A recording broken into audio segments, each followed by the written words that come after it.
the hosts of the Shutdown Fullcast, Holly Anderson, Spencer Hall, now with us here. And we've been alluding to it both on their popular podcast, the Shutdown Fullcast, and here on the Batard Show, as well as social media networks. We're going to be working together in some form or fashion, and that begins this weekend. Guys, what exactly are we promoting?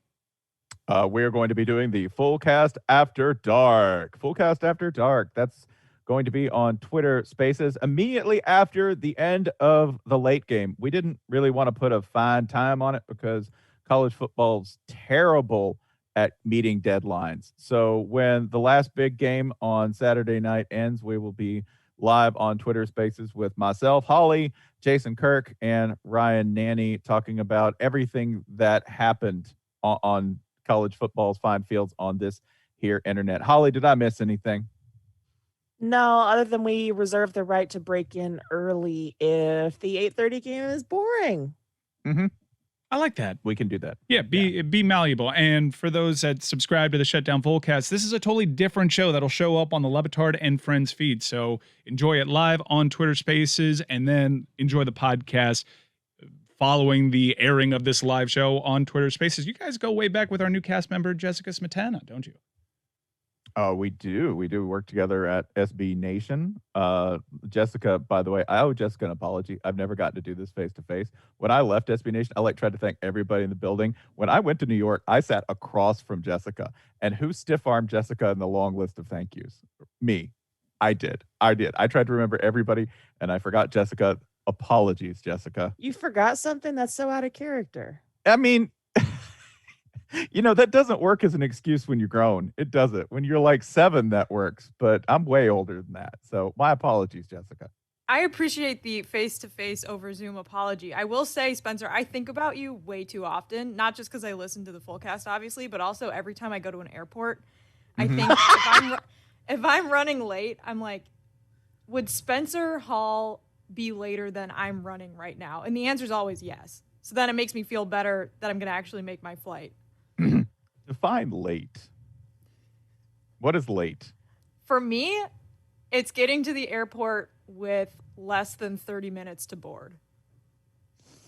I mean, that's pretty good. I'm proud of you because that's 30. That's a knife's edge right there, especially with TSA. The wild card in all of this is always TSA. So I'm proud. I feel like if you've learned anything from me, it's that 30 minutes is definitely living danger. That is the perfect arrival time, Jessica. What are we talking about here? If you get there, the less amount of time I wait before the flight is the optimal wait time. No, I agree. But I always try to time that out. And then if I'm running a little bit late, then I'm like, why didn't I build in more time? I'm such an idiot. I'm so stupid. Like, I live in New York, although now I live in Miami, but I'm in New York right now. And it takes 45 minutes to drive 8 miles to the airport. And then I get mad at myself. I'm like, the BQE is a parking lot. And then I'm like, Spencer wouldn't have even left his hotel yet. So I should not. Right. I should just pat myself on the back for that. Yes, you got to adopt the Spencer strategy, too, of A, bull in a china shopping your way through all this on the power of sheer charm. But B, the key to getting through, as someone who's been stuck behind Spencer late at the airport more times than I care to remember, the key is just to tell everyone that you meet that you're an idiot. Mm-hmm. It is. Like, save them the trouble of thinking it, save them the trouble of thinking that you're an idiot and trying to think of a nice way to say it out loud, and just walk right up to the Delta help desk and go, "Hi, I'm a moron," which I've actually seen him do. It's incredibly effective. Okay, I've done this before and been like, "I'm so sorry, I'm so fucking stupid," and they're like, "Whoa, like, be a little easy on yourself." Like, that's yeah. I'm like, I'm so good at talking shit about myself that it makes the other person uncomfortable. Yeah. I just did the Doc Holliday. I had a woman one time in Atlanta do the play action for me. She set it up because she showed up after we'd been locked out, like, door shut, you're not getting in. I walked up at Southwest and I was about to be the first person up to be like, "Hey, I got to get another plane." Woman cuts in front of me and goes, "I'm sorry. How dare you shut the door on me?" And 5 minutes later, she finishes. And the woman's face did not change behind the counter, just, stone. And 5 minutes, this goes off and she blames everyone but herself, walks away. And I walk up and I'm like, "It's my fault, right?" And she's like, "Baby, we're going to get you on the next flight. Here you go. There we go. 10:15, no charge. Here's a drink ticket. Bye." Holly, I got to enjoy the Gulch which was not a tailgate area I was familiar with when I booked my tickets to Atlanta. Is that the old Georgia Dome site? Because you descend like you're descending into the seventh ring of hell. And that's the fun tailgate experience where they decide to put a bunch of Porta Johns just on one side of the parking lot and not all sides. So liquor instead of beer, I would imagine. And then there's Chick-fil-A inside the stadium, and everyone seems nice, and they open up the butthole roof, and it just seems like a very pleasant Atlanta experience. A very nice facility you have over there. And then the game starts. Yeah, setting aside it's an Atlanta tradition of, bulldozing neighborhoods to build stadiums, and we're all having a good time this morning. We don't need to go into all that here, but they did a really good job with the new stadium, despite the fact that it shouldn't have had to exist in the first place. You guys, Miamians came up, I think, way more prepared than the Alabama contingent to see the robot butthole open in the ceiling. I've only been for Atlanta United games so far because I don't mess with the poison of the Falcons. And yeah, it's a really beautiful experience. They should probably not build another one for at least like 5 years. The Atlanta fans were actually nice and welcoming. The neutrals that were just there for the party. The Alabama fans were also nice in the sort of aren't you cute kind of way, which I really appreciated because they knew what was going to happen. Spencer, you've had some altercations in Atlanta with Alabama fans, haven't you? I did. Don't let them be nice to you because they're not nice. That's all fake. This is all part of. Yeah, you kind of shortcut that when you call a grown woman a Walmart. That was a senior citizen, and you called her a Walmart person. Here's where Florida fans and Miami fans overlap. That the South runs out somewhere just north of Gainesville. There's a little bit of South that bleeds into Gainesville, but otherwise there's a whole lot of northeastern brevity and getting straight to the point about your business when you get south of there. And being mean as snakes. Being completely mean. I was headed to the 2009 game where we got housed by Alabama, and I was wearing a Florida shirt, and an old woman who I imagine doesn't like people voting, she grabbed she grabbed my shirt, like tugged on it, right? First of all, you put your nasty little crepe paper hands on me, okay? That's step one that gets me infuriated. Step two, she goes, Walmart shirt. And I didn't want to say this. It just happened. I just whipped my head around and I went Walmart person. And I just hung a right before the uptake could happen. Cause I was like, it's going to take about 5 seconds to get to the cerebral cortex. She's going to intake it. That's probably about an 8-second reply. The husband, who I know is deaf as hell, but probably want to fight anyway. That's a good 15 seconds. I have 23 seconds to get. I can leave. I can be gone and out of there. And I was. Yeah, not a lot of. Well, I saw a couple of videos. There was some altercations. I don't know why, but Alabama fans, they do this pom-pom thing, which is not very intimidating. And the fight with the Miami person. So, like, Alabama football team will win the game, but the pregame and the actual fights that happen in the stands during the game, Miami fans are at a bit of an advantage. But the weapon of choice for Crimson Tide fans is a pom-pom, which doesn't exactly strike the fear of God into anybody. The weapon of choice for Miami fans is just a switchblade out of the pocket, right? Yeah. I was gonna say everybody in the Miami fan base thinks they're Jorge Masvidal, right? Like they're all just like, yeah, bro. I mean, I did like 3 classes. I'm good to go, right? I've been taking a testosterone supplement I got in a black box at Kroger. I'm good to go, right? No Kroger's. Probably the Shell gas station. I'm sorry. The gas station. The Miami football fan medical cabinet is like 90% supplemented by the gas station. Down here, everything. The number of, I want to know, like by percentage, Miami Hurricanes fans of any age, whether they need it or not, has to have one of the highest percentages of just one cycle, bro. Yeah. I just want to do one. Just one. Yeah. It wouldn't kill me. Bro. It wouldn't hurt. It just came off my cycle, bro, or just one cycle, bro, basically. No, just one of the two. A reporter sent out a tweet saying that a disgruntled, sad Miami fan was almost on the verge of tears in the concourse, and a woman friend of his was saying, "Come on, Brad, it's not the end of the world." And I saw that tweet. I'm like, well, Brad is actually a student at the University of Miami. There's no one in the actual stands outside of the student section that supports Miami that is named Brad. That is someone that went there and he commuted from a different state. Yeah. There are no Brads in West 32. I've never run into a Brad. Yeah, there is no Brads. There's no Brads that are just fans. Miami's such a weird school because the expectations from the fan base and the nation is that they should be really good because of their history, but they have a student base of 17,000, where Ohio State is 66,000, and you could just extrapolate that number and just put exponents on top of it when it comes to an alumni base that's willing to give to it. Miami fans don't want to hear reason, though, Holly, when they get throttled by Alabama, but Alabama does that to everybody.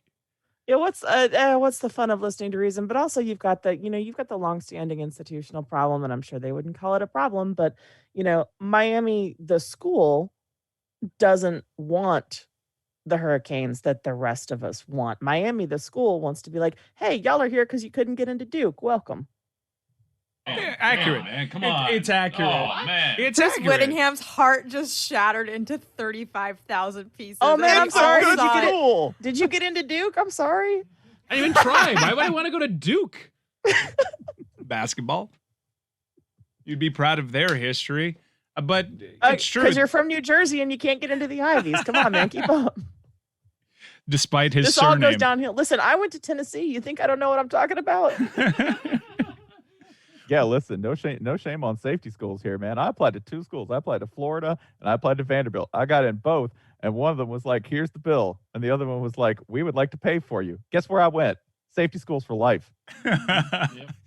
The Duke's Mayo Bowl has really asserted itself. We were talking about this yesterday. I think their social media presence has really made this game feel important. And then you actually watch the game and one team has 2 rushing yards. And it's a team that's perennially in the college football playoff. I actually saw that game and I was like, Georgia's defensive line can actually compete with the likes of Alabama. If Alabama plays like a B- game and Georgia plays the game of their lives, maybe this is the team that can take them down. That's always kind of the team that's discussed in the SEC. Or was that just this part? I love this part of the season. I love this part of the season where everyone who's not from Georgia convinces themselves that this is the year. This is the year Georgia will not fuck this up. And it's just made like them ratcheting their expectations up so high so early, because this is Spencer, is this when's the last time that you saw any unit of a Georgia team and you went, oh, that is so fun to watch? Probably 2 years ago with that defense, but that was it. Like that defense is alive. It's different this year though. Do you know what it? Okay, I'm going to invoke a memory that's very painful for Georgia fans, but do you know what it reminds me of? Imagine this defense contending with the Kellen Moore offense that Boise State came in with when they wrecked them in the Georgia Dome. Yeah, like this is a defense that could have competed with that level of like cerebral operation. The coolest thing to me is how they move sideways. Like this team would be like national champions in tag.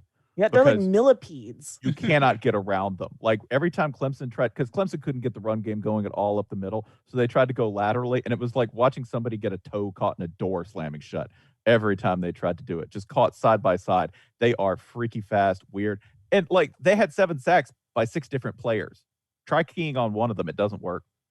And when one, now we have to mention the one guy who got 2. Oh yeah, N'Kobe Dean, who dressed like free jazz legend N'Kobe Dean, who's also an engineering genius. I think he's got like a 4.0 and passed up like insult of insults. He passed up Georgia Tech for Georgia for engineering and football. Whoa. Oh, that's pow pow. Yeah.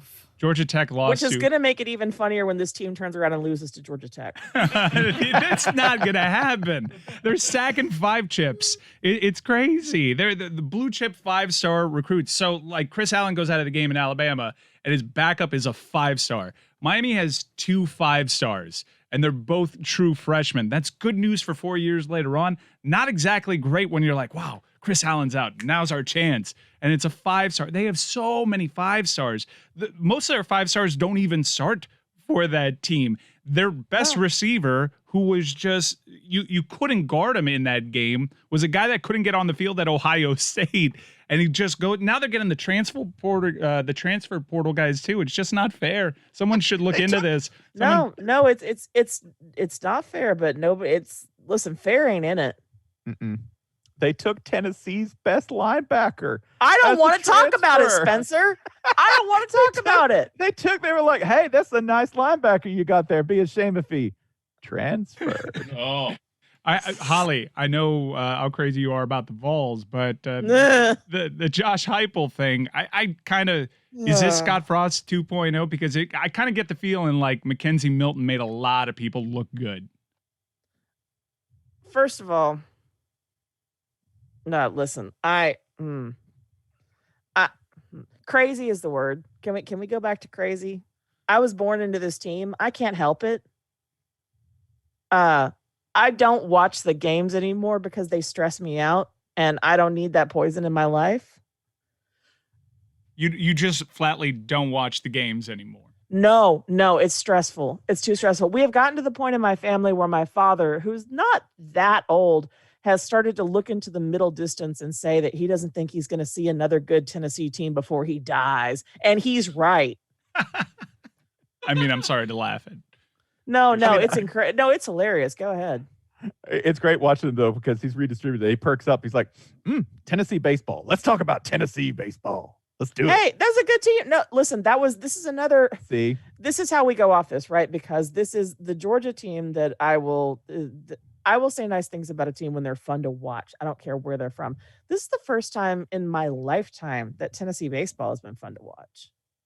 It's a hard sell right now when you're trying to get the audience really fired up about Vols baseball. Listen, and we pulled in a transfer.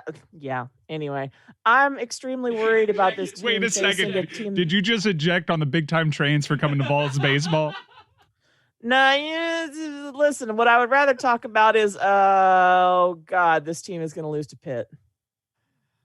But Holly, if you were an East Tennessee State fan, it was a pretty great weekend, right? Here's the thing. You can't even dwell on, listen, y'all have just caught me in a cul-de-sac of Tennessee mania, and I'm just looking for an escape. Tennessee fans cannot even be happy for the success of the ETSU Buccaneers, where I have a family connection. My cousin played for them. But Randy Sanders is their offensive coordinator. Randy Sanders, who presided over the lackluster and diminishing return offenses of the twilight of Phil Fulmer. And Randy Sanders is the OC of that team. So no, like you mentioned that name in my house and my parents will spit on the ground. I thought you were going to say Randy Sanders presided over your parents' wedding or something like that. No, but I will tell you that my parents got married the day of the Tennessee-Bama game because my mom wanted to see who would choose her over that game. There was a guy who's I could live to be 100 and not have that level of self-possession. There's a guy who's on that ETSU team who beat Vandy in Clark Lee's first game as Vandy coach, who was on the Temple team that beat Derek Mason's first team at He's Vanderbilt. An eighth-year senior. He's like the first eighth-year senior in the history of college football, and he did it just to ruin Vandy's life twice. I cannot think of a weirder or pettier grudge than this man transferring schools, getting an unprecedented year of eligibility just to poop in Vandy's punch bowl one more time. It's astonishing. Since Holly mentioned, fully run out of Netflix shows to make, that's going to be the documentary, the sports documentary that someone, Meadowlark, decides to finance. Since Holly mentioned an offensive coordinator from the past in Tennessee, I feel like every college football fan in the country has, if you mention the words offensive coordinator, there is one that immediately comes to the top of your head as by far the offensive coordinator that you loathed the most that was in charge of your program. For me, it was Patrick Nix. Patrick Nix. University of Miami offensive coordinator. Was Even an I absolute remember Patrick disaster. Nix. Oh, God. Yeah. Ja'Cory Harris talking about Patrick Nix is absolutely sublime. Just sit there talking about this man didn't know anything. Like not one thing. It showed. Oh, if only we kept Jed Fish. Oh, and remember Jed that Fish. one year that Mark Whipple set the Tennyson world on won? fire. Holly, How's who's Jed that for Fish you? doing right now? Who is that for me? Mhm. Pick him? Pick one? I was raised on David Cutcliffe, like I grew up spoiled, and then my alma mater does things like bring in Mike DeBoard on purpose. Speaking of, Mike DeBoard is the guy who had Tom Brady and 3 or 4 future all-pro linemen at Michigan. And Spencer, what did he average? What did they average in forward progress that year? Like 3 feet. It was like 3.4 yards or something like that. He had Tom Brady and multiple future NFL stars at linemen. So anyway, I can't believe it didn't work out when he came to Tennessee, where there's less in-state talent and a harder schedule. Washington State has to have some PTSD because, once again, an offensive-minded head coach lighting the world on fire. Going to get poached, no doubt, because the Nick Rolovich era can't be going any better right now for the Cougs. Washington State doesn't believe in PTSD. That's just their opinion. Yeah. Sorry. They've done their own research. Yeah. It's a personal decision to lose to Utah State. Hey, guess who's quarterbacking for Washington State this minute? I know the answer. Jarrett Garantano, transfer from Tennessee. We're everywhere, baby. Oh no, I don't. We are spreading the diaspora out to the rest of college football like deadly spores. Yeah, now that you mention that's no slam on Garantano, who got a raw deal at Tennessee and transferred into maybe the only situation where he was guaranteed to have a worse time with the coaches. That's a choice. I thought I got one here, by the way, and this is just because I want to put ill in the world out because I have to get it out of my body. This is good. I love it when you don't pretend to be nicer than me. My least favorite OC of all time was Steve Adazio because that's a for good one. Florida 2009 when he just got dumb. Like our offense just got stupid. We went from like, we have a big brain offense to dive. Like we just ran the dive like 40% of the time. He has such a calming presence too on the sideline. Big old Sergeant Slaughter. He was the blockhead. coordinator for Urban, right? Yeah. That doesn't make any sense. Coordinator. These are not two styles of people that like mix together. How did that happen? Never has the cliche been uttered, he knows where the bodies are buried, when it might actually be bodies. Yeah. Him and Kevin Steele. Yeah. Mm-hmm. And they had to, like all people running from the law, Adazio had to go to Colorado State, right? Hide out in the hills. Hey, how's Colorado State doing? Thank you for asking. You're welcome. Alley-oop.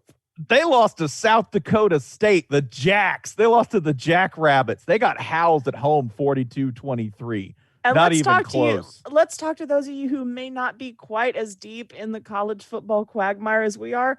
This is their own fault because they scheduled South Dakota State.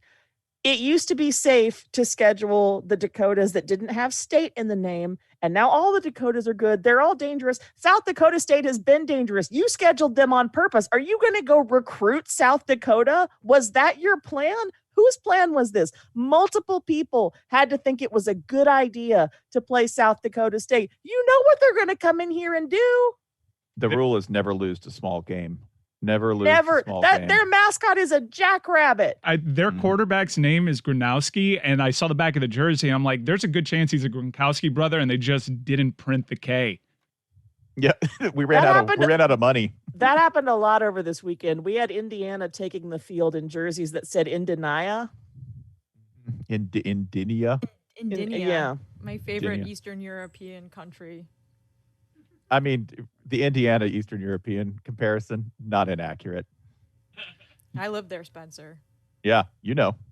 I have to say, spin zone, though, for Colorado State, if you're going to lose to an FCS team, at least do it on a weekend where 5 other teams lost to FCS teams, because now we're just spreading out the schadenfreude, right? Like, UConn losing to Holy Cross has to be the worst of those, but they're all pretty bad. Did you see what happened, Randy Edsall, from, I'm going to retire at the end of the season before they could send the media release out? He's like, you know what? Now's a good time.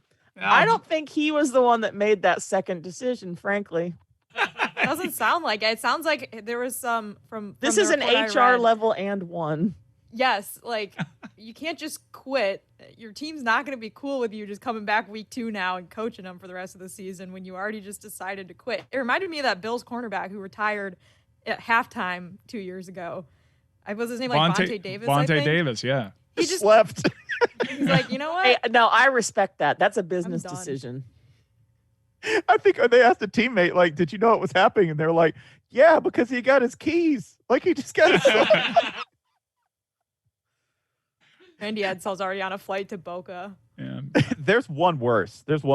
Washington had the worst one.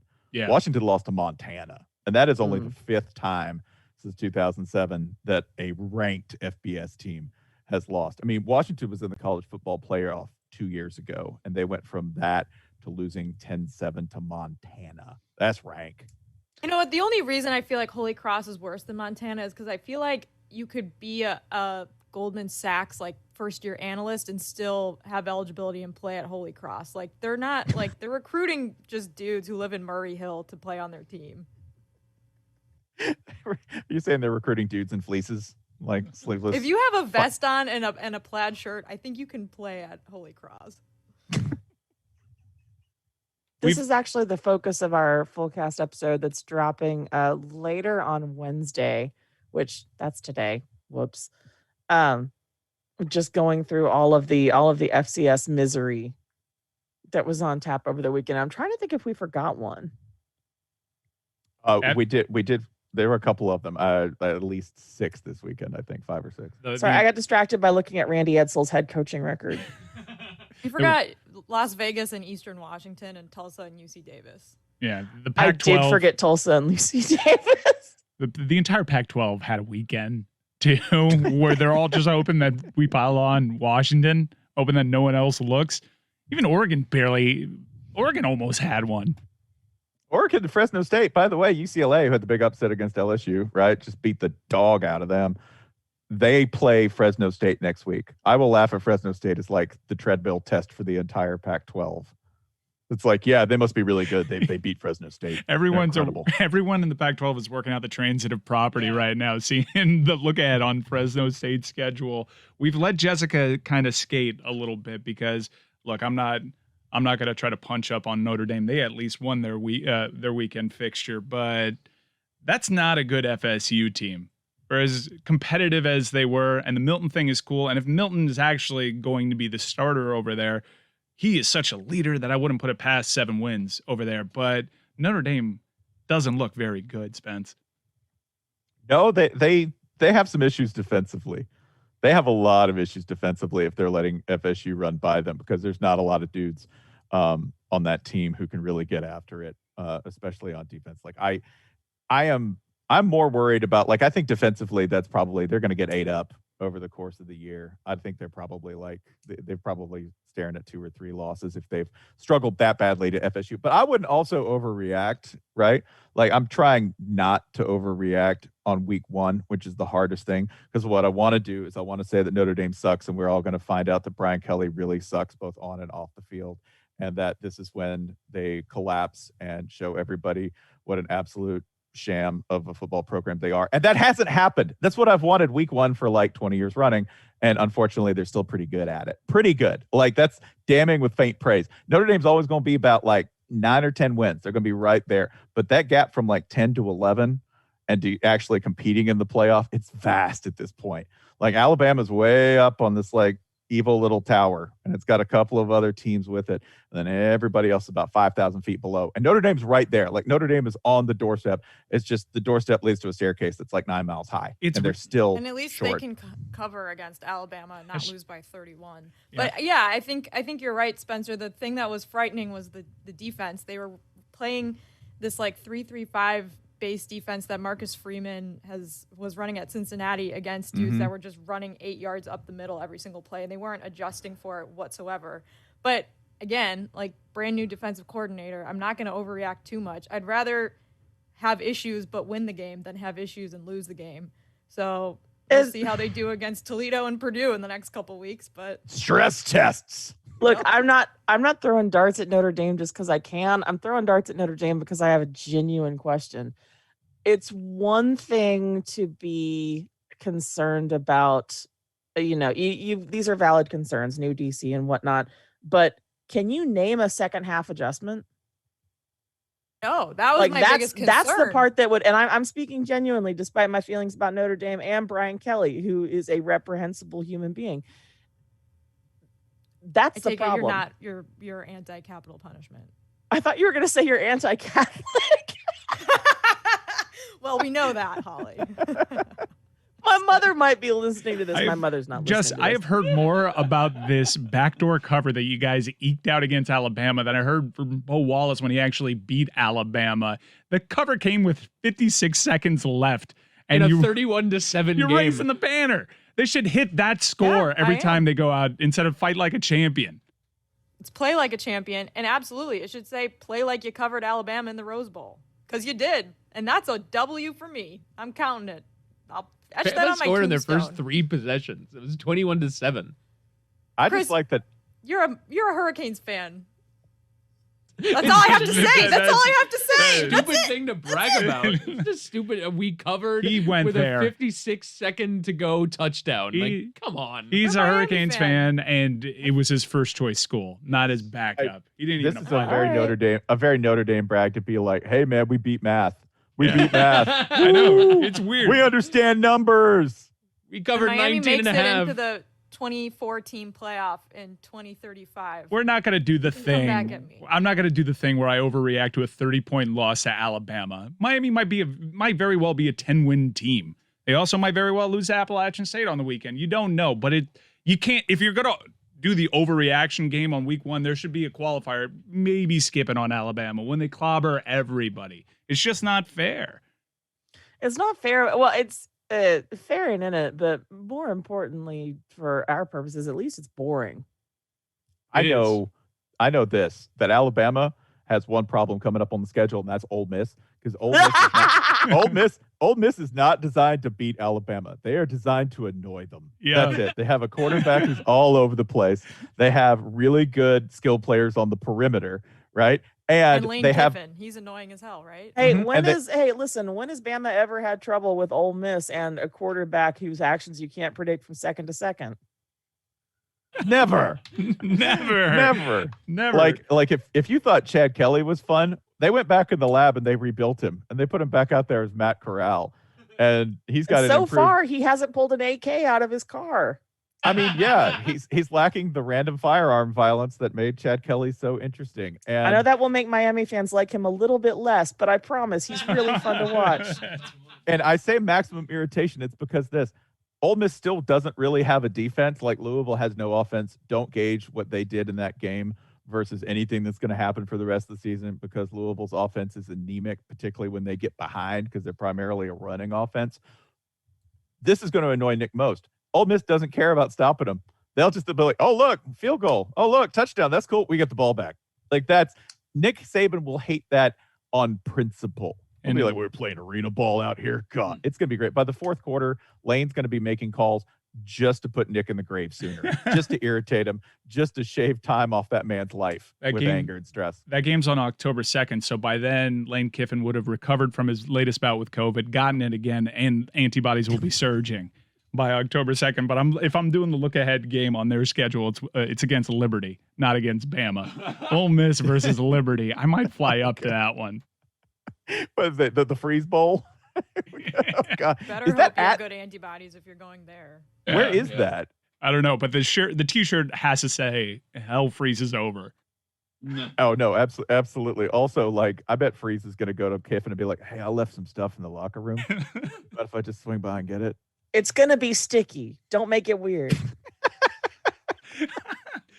On that note, do you guys have any advice? As we're a growing show, we get accused of maybe being exclusive rather than inclusive. How have you guys made that work?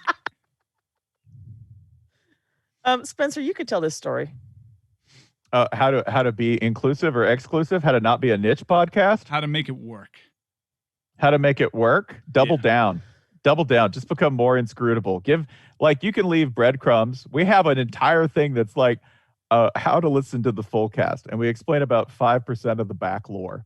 That's it. But otherwise, like, I like it when people explain like there's too much lore. I watched everyone in America hang on the occurrences in a show about dragons and knights with like 5,000 characters, right? You can do that as long as there's like, fire and cussing. So like, as long as you've got fire, cussing, and things blowing up, you're fine. Do you have any of The those story things? that I was trying to goose him into telling was we had an executive at a previous home for our show say that our show was too niche, it was too insular, and then point to a promo we had done with a picture of Nick Saban and said, see, I don't know who this is. I wonder who that was. I don't. Jessica knows damn well who it is. I don't actually think we've ever said this person's name on the air, even on our own show. Maybe one of these days. But the reason we're here is the same reason is the same reason we love what y'all do. I truly believe that if you're having fun, that's infectious. And if you're having a good time, people want to hang out and have a good time with you. You guys and sometimes you have to do a show for 8 years with no intention of growing an audience just to get to this point. I mean, even if like think about it this way, like, do you know the Flaming Lips, the band, the Flaming Lips? They played for like 15 years before they ever learned to play their instruments. And when asked why they kept doing it, they're like, I don't know, it was fun. And then one day we're like, oh crap, we can play guitar. I guess we're a band now. And I think that's kind of where we're getting. I think we need another 7 years. I think it was when we started touring and we started selling out shows and we're like, what? Was it when Spencer started crowd surfing in a bubble? Yeah, crowd surfing in a bubble. It's when I was in a bathtub full of glitter on stage. That's going to happen. I would say, though, everywhere. Holly and Spencer, for you guys, like, some of your fans have been listening back to the days when Jason would, like, do the podcast while mowing his lawn. Like, the audio still quality do that was, sometimes. That's true. Yeah, the audio quality was so bad. aggressive. You can't so bad. give away all your secrets to the new followers. You have to make sure that the loyal people who have been there since day one still feel like they're in on a little bit of something that new people that come along just aren't gonna ever find. Like, Listen, the charm was there, and it still is. Let me reassure those people with one swipe. We have already had the conversation with the fine backstage folks at Meadowlark about how to get Jason equipment that will allow him to continue to record outside.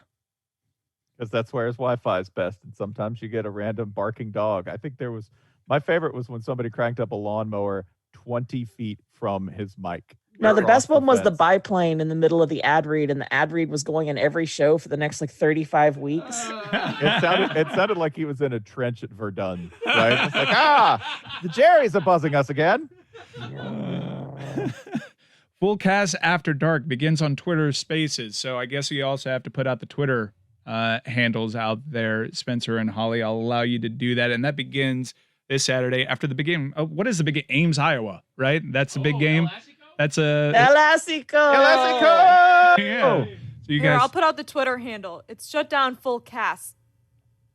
Without a T, yes. It's at Shutdown Fullcast. So on brand. FULLCAS.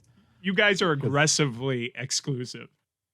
Yes. That's right. Don't type out the whole name of the show. That's the handle.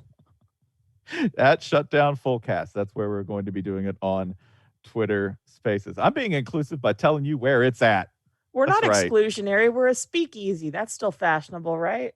It is. And you could also catch their work on Channel 6, which might be a new college football site or public access channel in Georgia. You'll never know. That's true. I'm going to be writing about Terry. Jessica, I'm going to be writing about Terry Bodas today. We'll be writing about Oh, my God. Valtteri Bottas. Our sweet boy. Oh, headed Terry. to Romeo. Did you see that Mercedes gave him some, like, tricked out, sick Mercedes car a week ago? I was like, they're either just re-signing him and giving them this as a gift, or this is the best breakup gift of all time. Or they're going to take it back. Yeah. Either way, Valtteri's going to put it in a shipping container in Helsinki and forget he ever had it. He's going to find it like 15 years and be like, this is a really nice car. I probably shouldn't have just like thrown it into this pile of other really nice cars. Oh, he's 100% only going to drive that thing completely naked after getting out of his weird mountain sauna with his friend. Just the man who was on Drive to Survive going balls out, jumping into a sauna. Love that man. Fullcast After Dark begins this weekend. And remember, always subscribe to the Batard and Friends feed, because if you miss that show live, I kind of want to watch it live, but if you miss that show live, it'll show up on the Batard and Friends network page. So make sure to subscribe to that. Holly and Spencer, thank you so much for joining our weird little family here and doing whatever it is that you guys do. Likewise. Best possible descriptor. Yeah. Thanks, y'all.